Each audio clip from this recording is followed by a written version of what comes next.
con lo que teníamos pendientes y el material correspondiente ya para el segundo parcial de investigación.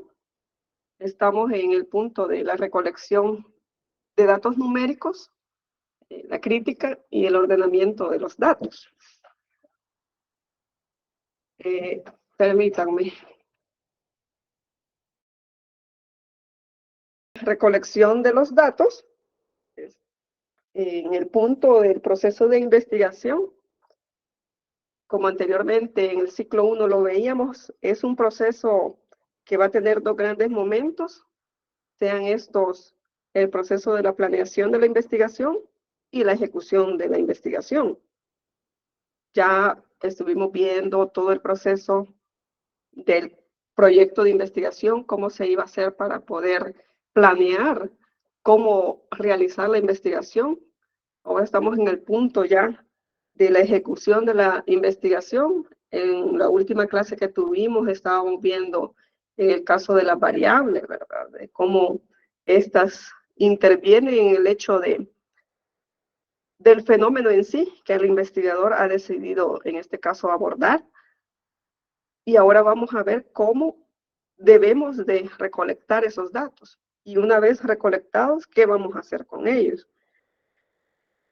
Dependiendo del tipo de investigación, pues los datos que interesan al investigador se van a obtener ya sea de observaciones hechas directamente, tal como en la clase de los instrumentos de recolección de datos, donde veíamos que con una guía de observación, el investigador pues va anotando lo que en su momento observa, o puede ser también con otro instrumento que sería el cuestionario, la entrevista a profundidad, entre otros tipos de instrumentos que son muy esenciales para esta recolección de datos. Entonces va a depender de ese tipo de investigación, así es como el investigador va a detallar cómo es que se ha ido recolectando esos datos, a través de qué instrumento también, sean estos documentos escritos, si se obtuvieron, por ejemplo, de algunos archivos, algunos tabuladores, expedientes, o fue la obtención de datos a través de una entrevista, sean estas simples o a profundidad, o fueron tomados a través de una encuesta o de mediciones o ensayos hechos por el investigador. En este caso sí sería una investigación experimental. Entonces, punto importante, depende del tipo de investigación, así es como se utilizan los instrumentos, el método de recolección de los datos y luego qué voy a hacer con esos datos. Con excepción entonces de algunos estudios experimentales que son un poco más complejos, pues cuando la investigación se ha ido planificando de manera adecuada, recuerden que lleva un proceso ordenado, lógico, en la cual cada una de las partes de este proyecto de investigación pues va enlazado, ordenado, con ese como cronología, ¿verdad? Entonces, si se ha planificado adecuadamente, pues la mayoría de veces la recolección de los datos entonces va a ser simple de realizarla y de ejecutarla.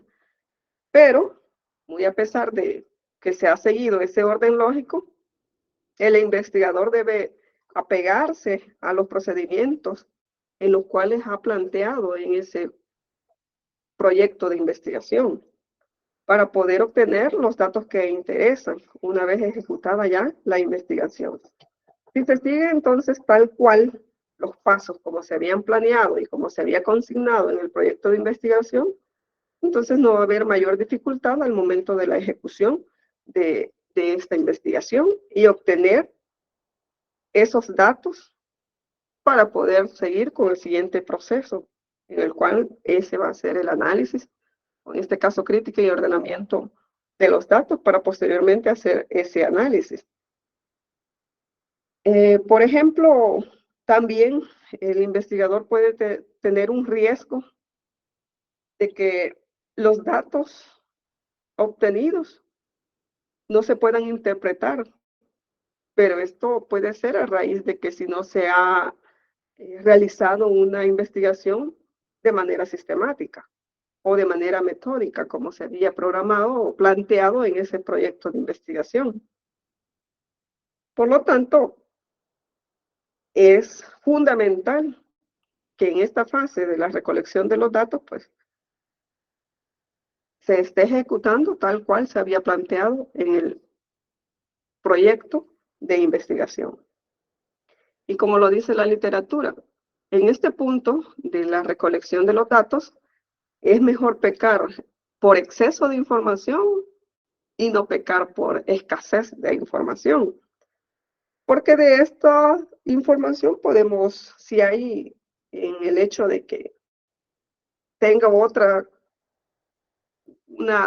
una información adicional, por decirlo de esta manera, pues puede incluso esa información adicional que ha sido un hallazgo de la investigación, puede servir para otras líneas de investigación, para otros trabajos de otros investigadores. Es mejor pecar por exceso y no pecar por escasez de la información. De igual manera, al momento de tener nuestras unidades de observación o la población o la muestra en la cual vamos a realizar la investigación, es mejor tener un número más amplio, es una muestra en este caso, para poder tener una mayor representatividad de esa población y hacer nuestras conclusiones respecto a ese grupo de muestra en relación a la población general en la cual tenemos el estudio. Por ejemplo, en el caso de muchos investigadores, pues coinciden que un 10% de las unidades de observación adicionales al tamaño de la muestra diseñada es una cantidad razonable para prever que algunas de las unidades de observación no contengan la información requerida para obtener una información necesaria. Y esto va a reducir pues el nivel de confianza de la muestra. Por ejemplo, también se puede prever en el caso, si vamos casa por casa, un ejemplo. Algunas casas que puede que no tengan los habitantes porque andan trabajando o porque no están en la casa, entonces esto me está reduciendo el número de datos que yo pueda obtener. Por eso es que lo recomendable es aumentar un poquito más, un 10%, dice la literatura, en relación a esas unidades de observación, previendo pues cualquier inconveniente que pueda darse en el momento de la recolección de los datos. ¿Me confirman si observan la presentación o no la observan? Sí, se observa, pero solo esta es la presentación, es la diapositiva del título. Sí, ahí estaba. Ah, vaya, perfecto, ahí está. Bueno, gracias. Ahorita sí ya se ve en pantalla completa. Ok. Vaya. Entonces, luego de recolectado los datos, sigue esa crítica y ordenamiento de los mismos. Acá tenemos en esta diapositiva que una vez se han realizado esas mediciones de las variables que nos interesaban cuando se estaba ejecutando lo de la operacionalización de las variables y posteriormente llevar hasta indicadores que se hace posible la medición de esas variables, entonces ya terminada o recabado esos datos, deben de procesarse o también ordenarse para la posterior presentación de los mismos. Y en este punto es donde conviene aclarar que los datos se ordenan y se presentan de acuerdo a los objetivos de la investigación, de acuerdo a las hipótesis que se pretende probar. Si siguen la secuencia que hemos estado teniendo en las clases, pues partimos desde el tema de la investigación, el planteamiento del problema, luego tener esos objetivos que van guiando nuestra investigación, de ello después la formulación de las hipótesis, la operacionalización de esas hipótesis, luego tener el grueso teórico que me va a dar fundamentación a lo que yo estoy planteando, y el diseño metodológico, que era donde, cómo lo voy a realizar, qué instrumentos, qué técnicas voy a utilizar para obtener esos datos, y luego, ya una vez obtenidos, qué voy a hacer con esos datos. Y es en este punto entonces de que podemos ver ese orden lógico en lo cual vamos ejecutando la investigación, pero que todo va en razón de esos objetivos que me van guiando el proceso de investigación, así también su relación que tienen con las hipótesis. En este punto, cuando ya lo tengo entonces en la fase de que ya los obtuve, ¿qué voy a hacer? Sigue una crítica de los datos, y esto va a consistir en la revisión minuciosa que se hace de los instrumentos de recolección de los datos provenientes de cada una de las unidades de observación. Esos instrumentos, los cuales yo utilicé para pasarle a mi muestra, ¿verdad? O a las unidades de observación, ya los tengo reunidos. ¿Qué voy a hacer? Entonces, uno de los puntos principales es buscar errores, incongruencias o sesgo de los datos que he obtenido. Posteriormente, hacer un ordenamiento, o decir también un arreglo, que va a ser ese conjunto de datos numéricos que van a estar dispuestos pues en un orden ya sea creciente o decreciente, de acuerdo a los objetivos de la investigación que se ha planteado en este anteproyecto del trabajo de investigación. Dado el punto también, pues, en algunas situaciones va a depender del tipo de dato que se ha obtenido, cuál va a ser el mejor ordenamiento que se le pueda dar a esos datos obtenidos. Luego hacer como un grupo de datos ordenados que me va a constituir ya una distribución, como yo voy a ir distribuyendo esos datos que ya los tengo, esos datos que fueron obtenidos a través de esos instrumentos de recolección de datos. Y la distribución de datos ordenados puede ser también en clases, para posteriormente tener sus correspondientes frecuencias. Si en el caso, cuando se da una distribución de datos ordenados en clases con las correspondientes frecuencias, cómo se encontró cada uno de esos datos, pues lo vamos a denominar, en este caso, distribución de frecuencias. A ese orden de datos, yo lo puedo hacer un ordenamiento por clases. Y una vez teniendo ya esa distribución de la frecuencia de esos datos, pues va a seguir el paso de la crítica de esos datos. ¿Cómo, verdad? Pero mientras yo no realice ese punto de la crítica de los datos, a los datos sin criticar y sin ordenar, pues suele llamárseles datos crudos. Estos datos crudos muy pocas veces pueden ser útiles si no se les da ese ordenamiento necesario. Y para que esos datos crudos sean útiles, pues es necesario criticarlos, organizarlos, ya sea de acuerdo al uso que se les va a dar, tomando en cuenta de que esos datos por sí mismos pues no tienen significado, como lo veíamos en clases anteriores de cuando abordamos qué era un dato, ¿verdad? Por sí mismo pues no tiene significado ni propósito, pero el investigador es el que le va a dar ese significado y ese propósito. ¿A través de cómo? Pues ordenándolos, organizándolos de acuerdo con la información que se quiere comunicar o los datos que se han obtenido de esa investigación y que se va a traducir en esas conclusiones y recomendaciones que la investigación pues esté generando. Acá tengo un ejemplo en la siguiente diapositiva, como la tabla número 4, en la cual los datos pues todavía no están ordenados. Es difícil ver cuál es el rango, tal como lo observan acá. Vean, En la tabla número 4 tenemos la concentración de ácido úrico de 30 mujeres donantes de sangre de la Cruz Roja del mes de julio de 2014. Acá solo sigue el orden en que fueron hechas las mediciones. Tenemos un número correlativo de esas mujeres.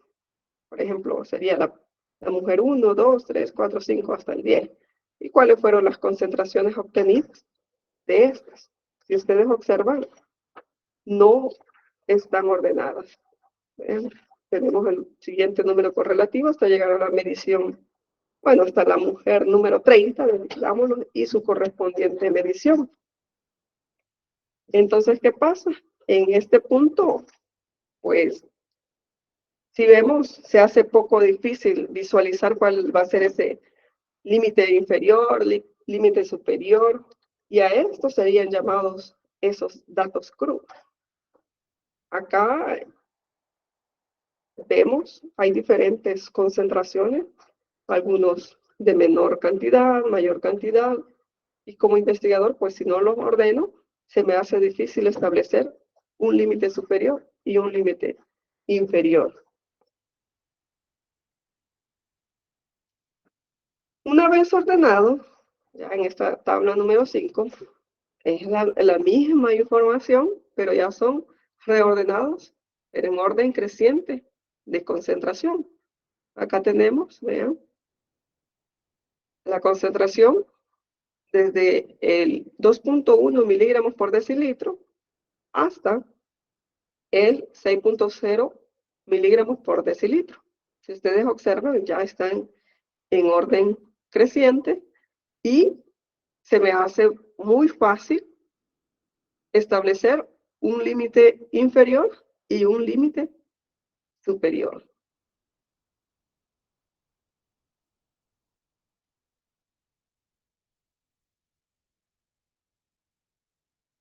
O otro, siguiendo la secuencia, ¿verdad? De cómo yo voy ordenando estos datos, en esta tabla número 6, tenemos los mismos datos referente a la concentración de ácido úrico de las 30 mujeres.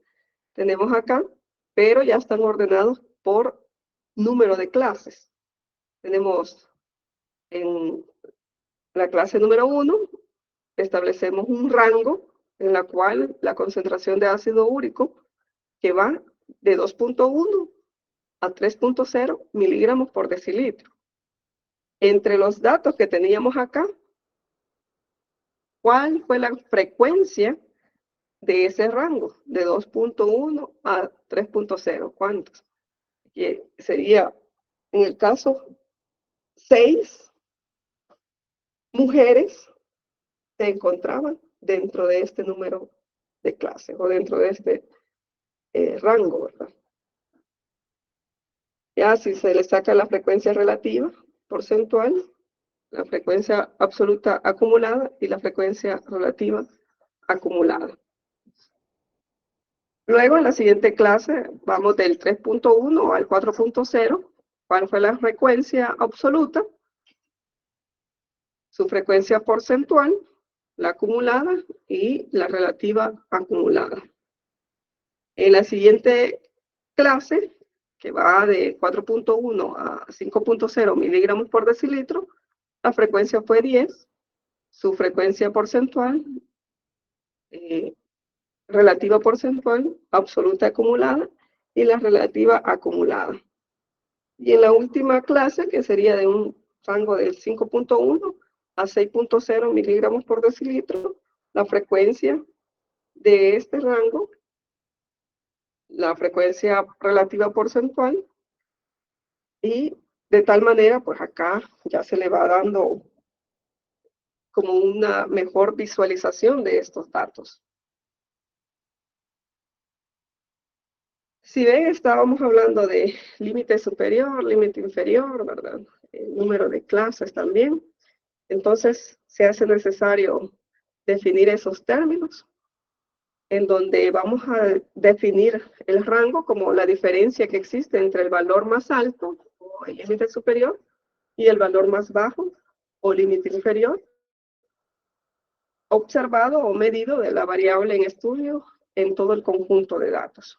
Y acá tenemos en el cual también ese rango recibe el nombre de recorrido o amplitud de la serie. Y teníamos en el conjunto de datos presentados anteriormente que el límite inferior de la serie es 2.1. En este caso, si le ponemos las unidades, miligramos por decilitro. Y el límite superior de la serie sería el 6.0, ¿verdad?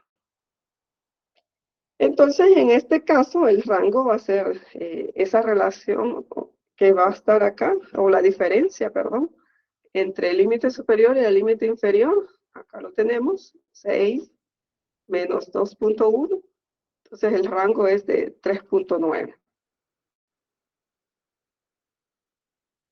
Y ese intervalo o recorrido que le estábamos llamando rango es que contiene a todos los valores registrados. Puede dividirse entonces en una serie de intervalos más pequeños llamados clase, que como lo visualizábamos acá. Esa clase o categoría va a ser el conjunto de datos con características cualitativas o cuantitativas comunes, y estas pues nos están permitiendo ubicarlos en diferentes clases, atendiendo siempre a los propósitos que su ordenamiento persigue en dicha categoría. Hablar también de la frecuencia absoluta, la frecuencia relativa y la frecuencia acumulada. Hacer referencia a esa, cuando hablamos de frecuencia, pues con la frecuencia con que ocurre un fenómeno, se va a expresar como una frecuencia absoluta, o como una frecuencia relativa, o como una frecuencia acumulada. Si hablamos de la frecuencia absoluta, va a ser el número de veces que ocurre un evento, independientemente del número total de veces que pudo haber ocurrido. El ejemplo acá, la frecuencia absoluta de una variable estadística X sub I. Entonces, va a ser el número de veces que aparece en la serie de datos ese valor. Y cuanto mayor es el tamaño de la muestra, pues mayor es el tamaño de la frecuencia absoluta. La suma total de todas las frecuencias absolutas debe de ser el total del tamaño de la muestra estudiada. Por eso lo tenemos acá como n, ¿verdad? En el cuadro número 6, que lo vamos a ver en el caso como veíamos, pues se ve que 6 de los valores están en la primera clase, acá. 6 se encuentran en esta primera clase.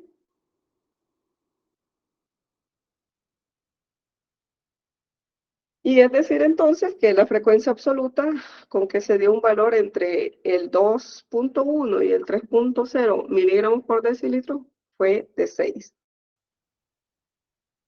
La frecuencia relativa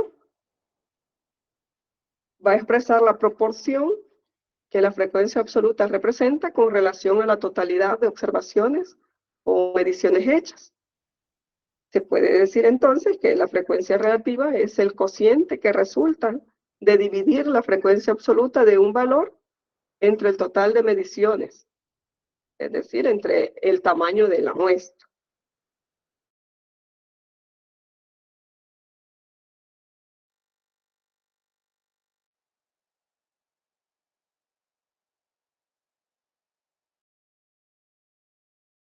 Tenemos el ejemplo 6 entre 30 igual al 20%, como lo teníamos acá.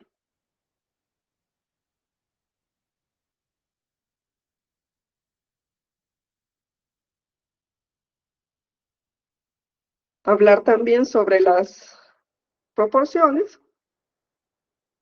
En este caso, va a expresar la fracción que el numerador representa con relación al denominador, que equivale en este caso pues a la unidad. Debido a que el numerador siempre es un valor menor que el denominador, puesto que el numerador pues siempre es una parte del denominador. En este caso, el número resultante siempre será una fracción de la unidad. Y la expresión proporcional entonces de la frecuencia absoluta con relación al total de la serie de la tabla, en el caso de la número 6, que lo teníamos anteriormente, sería 6 entre 30 igual a 0.2. Esa fracción que nos dio de 0.2, si lo vemos así, pues podría ser difícil de interpretar, por lo que para facilitar la comprensión, lo que se hace es, las proporciones suelen ser representadas más que todo con relación a 100 supuestas observaciones. En el caso que teníamos de la concentración de ácido úrico de estas 30 mujeres, pues en este caso 30 está tomado como el 100%, porque es nuestro número de observaciones que hemos realizado. La limitación que tiene esta relación, cuando las muestras son bien pequeñas, como les explicaba al inicio, pues es muy exagerada ese valor relativo de la frecuencia que se le puede dar a ese recorrido. En el ejemplo que estábamos, o que le estamos dando con secuencia, ¿verdad? Pues cada uno de los datos individuales adquiere un valor aparente de 3.33%.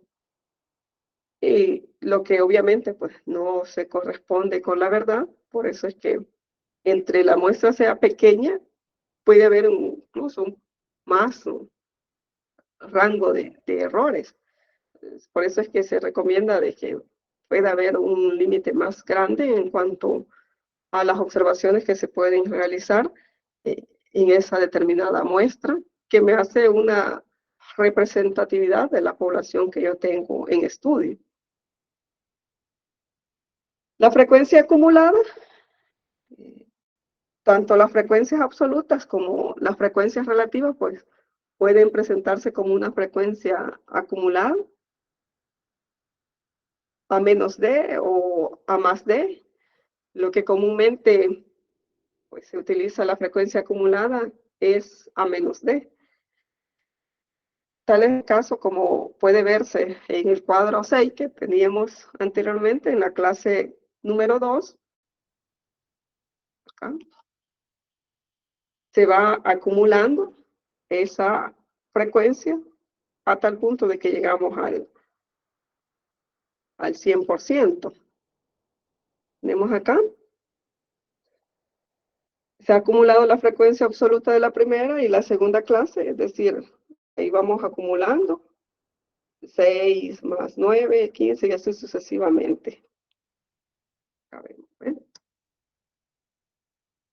Hasta llegar al número total, ¿verdad? De las mediciones que me representan el acumulado del 100% que hablaban.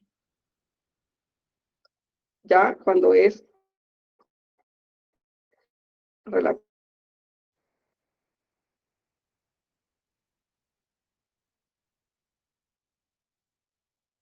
Como les decía acá, en cuanto a cómo se utiliza a menos de, esta es una frecuencia acumulada a menos de y se expresa que 15 de los 30 valores, o la mitad, tienen un valor igual o menor que 4 miligramos por decilitro. Tenemos otro ejemplo acá en esta tabla sobre el ordenamiento de una distribución en categorías o clases. En cuanto miramos esas concentraciones, cómo es que están representadas acá y cómo se iba obteniendo esa frecuencia absoluta, la frecuencia relativa porcentual, la frecuencia absoluta acumulada y la frecuencia relativa acumulada.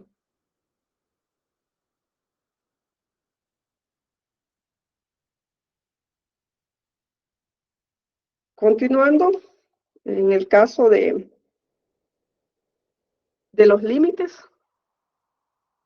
límite superior, límite inferior, que lo veíamos, cómo se iban ordenando en clases, que es entonces un límite de clases. Esas clases, que también las vamos a conocer como categoría, van a hacer ese agrupamiento de datos individuales según los criterios, ya decíamos, cualitativos o cuantitativos. Y si vamos a ir ordenando esos datos, ¿verdad? En cuanto a los límites de clase, pues, si son criterios cuantitativos, cómo se van a agrupar esos datos, y si los límites de clase son, en el caso, el valor mínimo y el valor máximo de una clase, cómo estarían esos extremos. Si tenemos los límites extremos de cada intervalo de clase, entonces le vamos a llamar el límite inferior de la clase y el límite superior de la clase. ¿Qué va a ser ese intervalo de clases? Va a ser la diferencia entre el límite superior de la clase y el límite inferior de la misma, más 1. En el caso de la serie del cuadro número 6, ¿cómo es que se ha obtenido ese intervalo en el número de las clases? Para poder establecer ese intervalo, entonces, tenemos el intervalo de clases, va a ser igual al límite superior de la clase menos el límite inferior de la clase más 1. Y acá tenemos 3.0 menos 2.1 más el 0.1 igual a 1. Si hablamos en el punto, pues en rigor, el intervalo de clases se calcula restando el límite inferior del límite superior y sumando 1 a esa diferencia que obtenemos. Pero en este caso, pues, que estamos restando fracciones, como lo decía anteriormente, de la unidad, habría que sumar ese 0.1. El punto medio de clase del intervalo también se le puede llamar marca de clase, y este se va a obtener, pues, promediando los límites inferiores y superiores de la clase. El punto medio de la clase es la semisuma del límite inferior más el límite superior de la clase. Tenemos acá punto medio, límite inferior más límite superior entre 2. Y así tenemos el 2.1 más el 3.0, porque estamos hablando de la clase, ¿verdad? Entre 2, aquí esa sumatoria 5.1 entre 2, 2.55.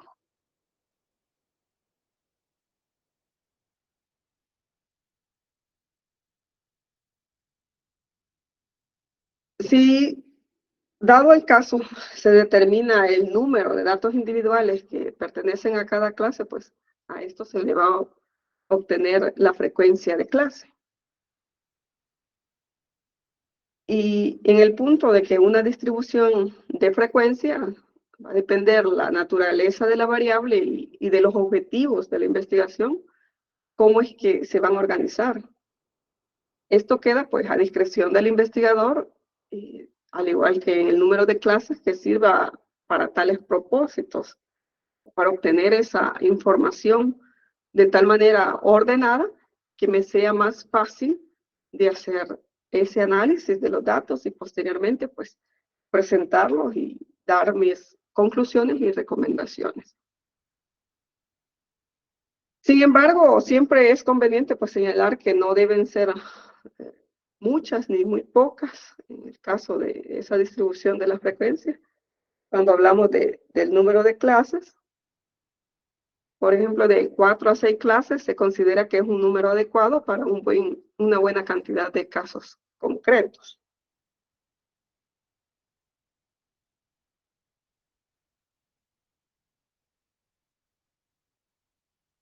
La amplitud del intervalo de clases. Bueno, permítanme un momento, solo voy a responder algo que me están preguntando acá.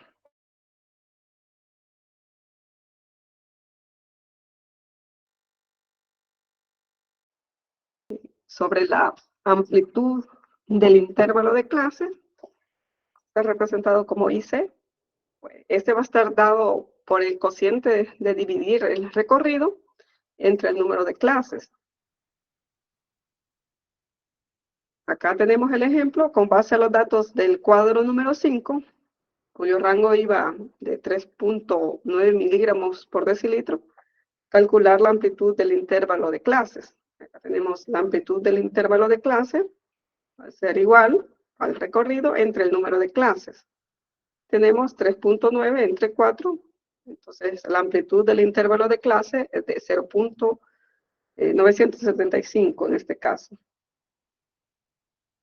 Así, si hacemos una observación somera del número, pues, que se ha obtenido, indicará que lo conveniente sería redondearlo al número de la unidad. Por eso es que le vamos a dejar 1.0 aproximado.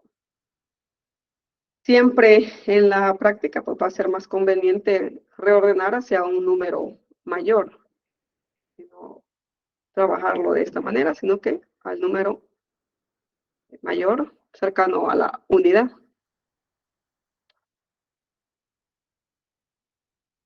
Otros casos, si ya vemos el número de clases, en el cual en algunas ocasiones pues el investigador prefiere encontrar el número de clases dividiendo primero el intervalo de clases. El ejemplo, acá tenemos el número de clases recorrido entre el intervalo de clases, que teníamos que el recorrido es de 3.9 entre 1, lo mismo, 3.9. De igual forma, aquí conviene, decíamos, llevarlo al número de la unidad superior, en este caso 3.9, entonces decimos aproximadamente 4. El número de clases entonces será de 4. Además, el número de clases solamente puede ser un número entero. Para no trabajar de esta manera, siempre va a ser un número entero, como lo veíamos en la tabla número 6, ¿verdad?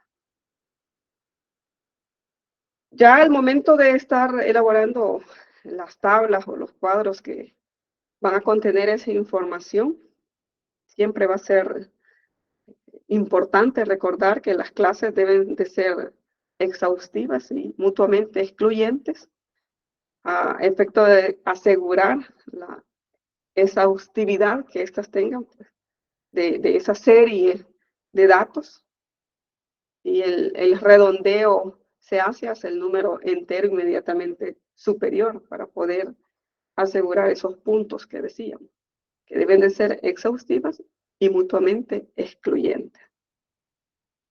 ¿Cuáles van a ser esas clases exhaustivas? Cuando todos y cada uno de los valores individuales de una distribución de datos pues, se puedan colocar en las diferentes clases.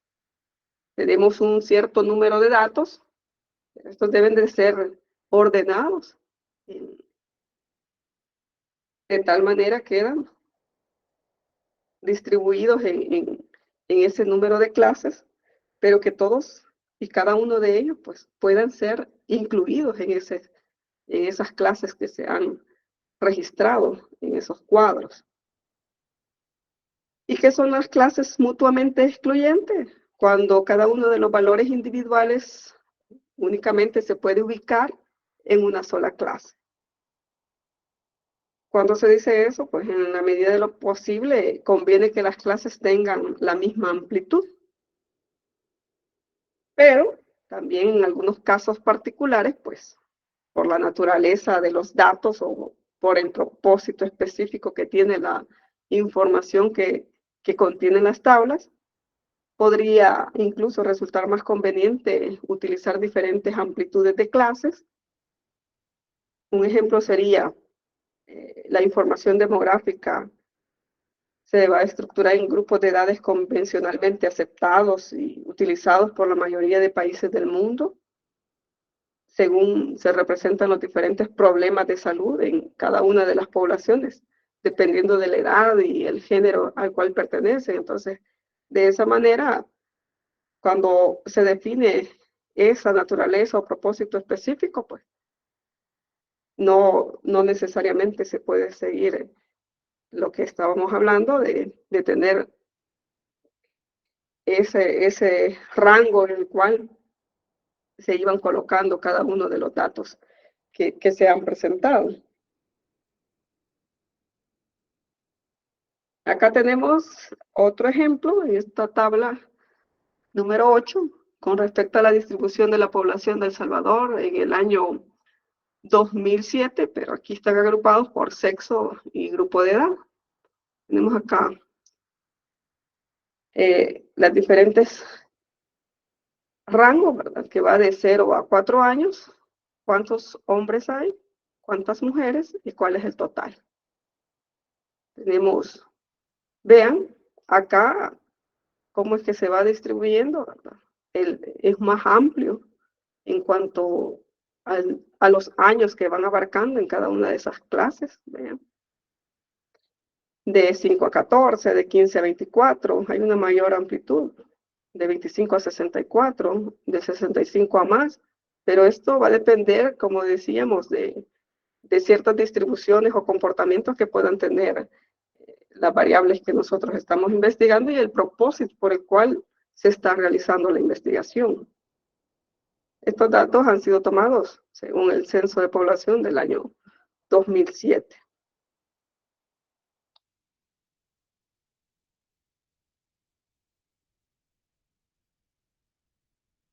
Luego de tener ya este ordenamiento de esos datos, pues, ¿cuáles van a ser las formas de presentación de los datos?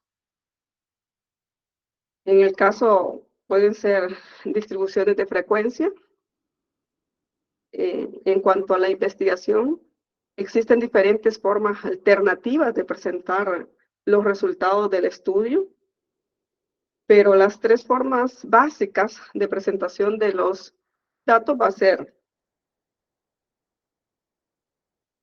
en texto o prosa, en cuadros o tablas y en gráficos. Ya veíamos, según la secuencia que llevamos de las partes de este trabajo de investigación, entonces luego de recabados los datos, vamos a proceder a ordenarlos para posteriormente presentarlos. Acá, en este punto, vamos a aclarar que estos datos pues se van a ordenar y se van a presentar de acuerdo a los objetivos que persigue mi investigación. Y también a las hipótesis, decíamos, que se pretende probar con esta investigación. Es así que de estas tres formas en que se pueden presentar los datos, todo va a ir en razón de que el investigador tome como base los objetivos de la investigación. Y por supuesto, pues los resultados encontrados. Y esto va a ir dando como luz verde a cómo se van a presentar o decidir cuál es el medio de presentación de los resultados que más se ajuste a los objetivos de la investigación y a los resultados encontrados o los resultados obtenidos. Esa selección de los medios pues debe de hacerse con base al criterio de adecuación del medio a los datos y a los objetivos de la investigación.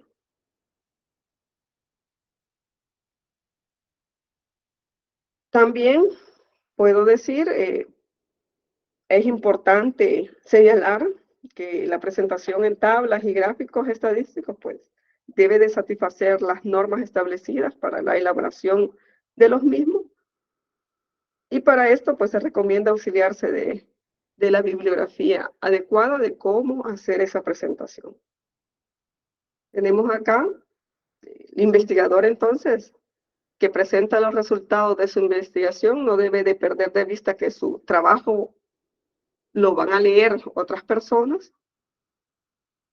Puede que algunas sí conozcan del tema y otras no, ¿verdad? Entonces se necesita que estén presentados de tal forma que sean de más fácil comprensión para el lector. Entonces necesitan algunos incluso tener información adicional para poder lograr esa comprensión. Por lo tanto, esta presentación pues debe de entenderse fácilmente, de entenderse muy rápidamente, cuáles son esos aportes concretos que el investigador ha plasmado en esa forma de presentación de los datos. Un error grave puede ser, en el caso, puede ser lamentablemente muy frecuente, pues creer que los resultados tienen que presentarse en las 3 modalidades alternativas, siempre y todas las veces. Está temblando ahorita, chicos. No sé dónde ustedes si se sintió. Aquí en el cuarto nivel se siente algo feíto. Bueno, ya se calmó. Sigamos. Va a depender, como les decía, de el propósito de mi investigación, que yo lo puedo presentar, ya sea en texto o prosa, en cuadros o tablas y gráficos. Pero algunos cometen el error de presentarlos de las 3 maneras. En el caso, una buena cantidad de datos, pues, se pueden presentar convenientemente como texto, o ya sea cuadros, tablas o gráficos. Para este caso, voy a detallar qué va a ser una tabla estadística, las partes que debe tener una tabla o cuadro estadístico, y lo detallo a continuación.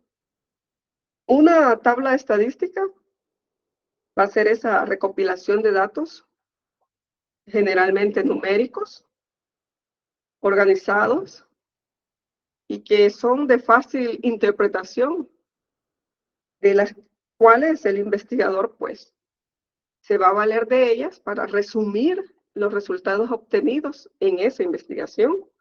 ¿Con qué fin? Pues darlos a conocer de una forma fácilmente comprensible.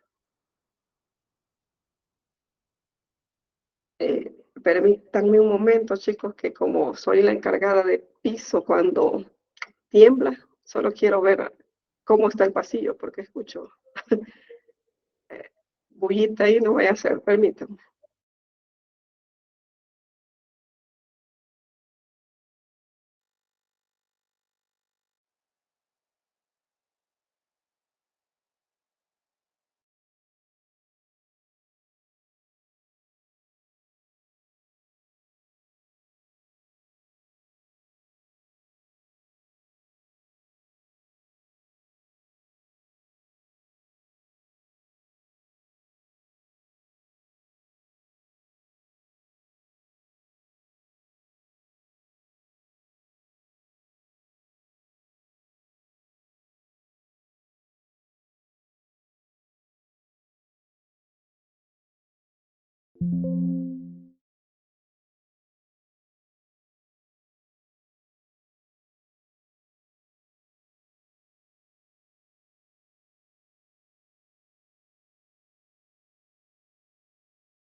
Gracias por la comprensión, ya fui a ver cómo está la situación. Porque como en cada, ¿cómo decir?, evento sísmico, tenemos un comité de seguridad ocupacional, también ¿cómo es que se llama? De brigadistas y todo, y hemos sido distribuidos. Entonces tengo que estar pendiente de cómo está toda la población aquí en el cuarto nivel, así que gracias por la comprensión. Ahorita seguimos. Les decía que existe infinidad de tipos de tablas estadísticas, pero entre las que se pueden mencionar las tablas para, por ejemplo, para propósitos generales, las tablas de resumen o para propósitos específicos. Las más utilizadas son las tablas de frecuencia para propósitos específicos, en donde se detallan las frecuencias absolutas, las frecuencias relativas y frecuencias acumuladas.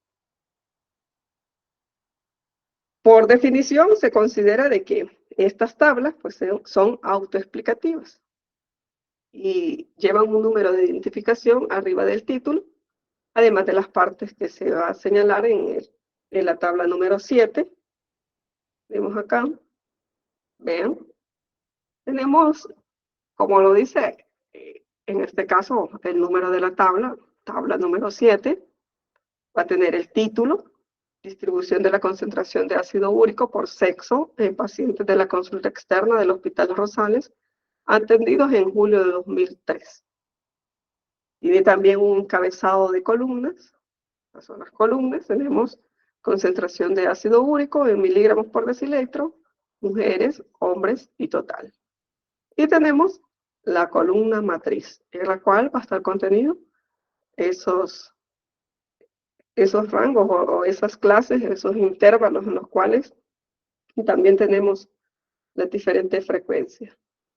Tenemos acá el cuerpo de la tabla donde va a estar contenido los datos que se han obtenido. Y por supuesto debe de llevar la fuente de donde se obtuvo. En este caso mencionábamos el Hospital Rosales, pero para ampliar un poco más podríamos decir si es una investigación documental y se hizo uso de los tabuladores del laboratorio clínico de la sección de química del Hospital Rosales. Entonces puede ser, por ejemplo, tabuladores diarios de la sección de química del laboratorio clínico del Hospital Rosales del año 2003.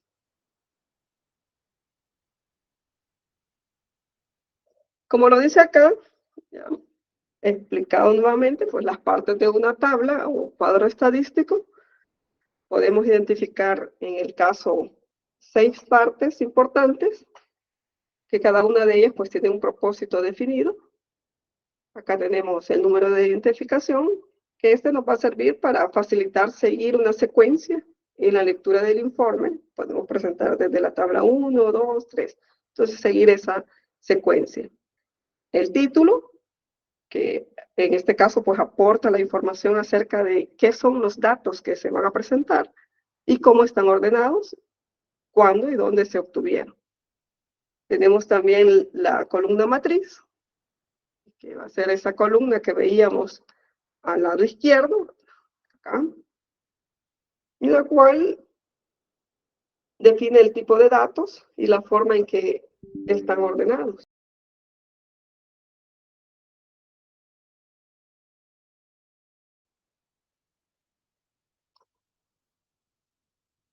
El gráfico de dispersión, estos van a tener mayor utilidad cuando se quiere correlacionar dos variables cuantitativas distintas, pero que guardan una correlación o codependencia entre ambas.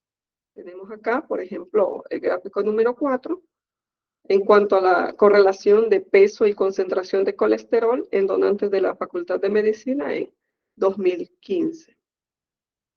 Docentes, perdón, ya estoy pensando en el curso de preespecialización de banco. Tenemos acá la concentración del colesterol en miligramos por decilitro y acá la relación que guarda entre el peso en libras de estos docentes que fueron muestreados.